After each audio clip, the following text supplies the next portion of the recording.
Un saludo a todos, espero se encuentren muy bien. Con ustedes Kevin Castaño, yo soy trader y analista de mercado de OQ Trading Tech para FXM y el día de hoy en este video vamos a hablar sobre la inflación. ¿Listo? Entonces vamos directamente a ello, pues resolviendo la pregunta inicial, ¿qué es la inflación? La inflación, desde una perspectiva técnica, es un aumento generalizado en los precios de los bienes y servicios de una economía durante un periodo de tiempo, ¿cierto? Básicamente, nosotros cuando hablamos de inflación, cuando oímos el término inflación, significa que los precios han subido, los precios de los bienes y servicios han subido o se han inflado, pues de ahí su nombre, evidentemente. También quiere decir que es un aumento, pues, de forma sostenida de los precios. Y esto, en otras palabras, es un fenómeno que hace que nuestro dinero cada vez valga menos. O sea, con un ejemplo pues bastante concreto.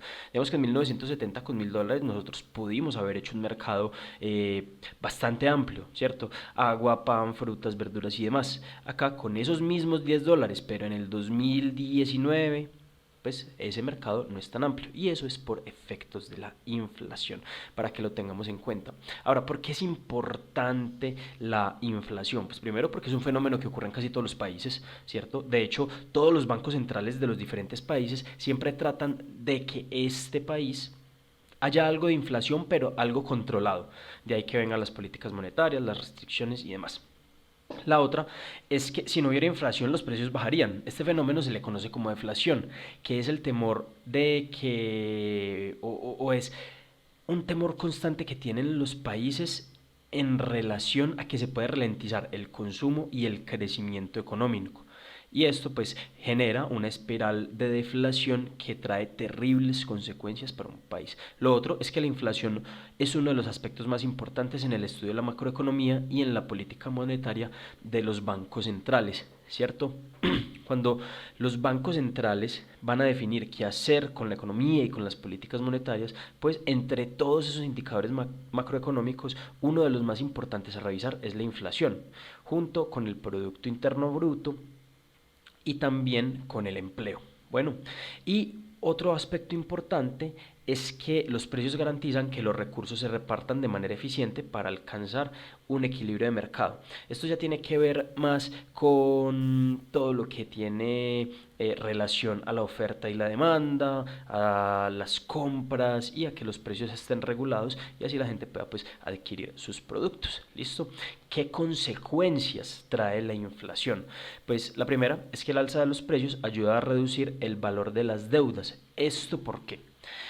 Como hay una inflación, es decir, que hay un precio paulatino, hay un aumento paulatino de los precios dentro de una economía, los salarios van a subir a ese mismo ritmo, pero la deuda sigue siendo la misma que antes. Entonces el valor real de la deuda será menor y esto pues es debido a la inflación.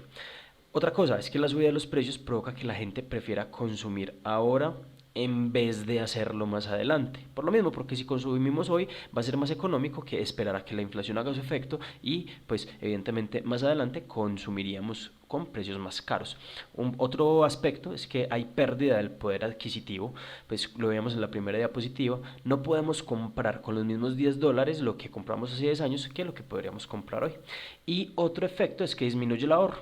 ¿Cierto? Porque si el dinero pierde valor, eso motivará a las personas a consumir y a gastar ese dinero en vez de ahorrarlo. Entonces ahí se pierde pues un poco o hay una disminución del ahorro. ¿Listo? ¿Qué causa la inflación? Un aumento pues, de la demanda de bienes y servicios, cuando aumentan los costes de las materias primas y los insumos también, por las propias expectativas del mercado y los agentes del mercado, y pues los aumentos de la oferta monetaria, son causantes de la inflación. Tenemos varios tipos de inflación. Al mismo tiempo tenemos deflación, que es una inflación negativa, es decir, en vez de aumentar el valor de los precios, pues estos van a disminuir. Una inflación moderada, es decir, cuando la subida de los precios no alcanza más del 10% anual. Una inflación galopante se da en caso de que existan inflaciones desmedidas, ¿cierto? Pues estamos hablando de inflaciones, por ejemplo, lo que está viendo Argentina o Venezuela, que son 2 o 3 dígitos.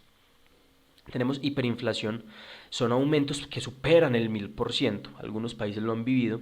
Está la estanflación, o sea, cuando existe una inflación, pues se da cuando la inflación viene acompañada de decrecimiento del PIB. Esto es como una alerta roja en una economía. Y la inflación subyacente, que es aquella subida de precios que excluye los productos energéticos. Y ahorita ustedes se preguntarán cómo se calcula la inflación. Y acá en la forma de calcular la inflación quiero invitarlos a nuestra plataforma FXM porque tenemos una herramienta muy importante que es nuestro calendario económico y precisamente el día de ayer tuvimos una de las formas de medir la inflación que son las tasas de inflación o el índice IPC. Y esta es la manera como nosotros podemos medir los niveles de inflación a través de estas tasas de inflación que generan los países. Todos los países y los bancos centrales generan este tipo de índices y así es como nosotros podemos medir cómo está la inflación de cada uno de los países. Herramienta que les recomiendo revisen muy bien en FXM. Bueno, ahora para despedir el video quiero invitarlos a que se suscriban a nuestro canal de YouTube, a que activen la campana de notificaciones y no se pierdan nada del contenido que estamos compartiendo con todos ustedes. Esto es todo por el video de hoy. Hasta luego.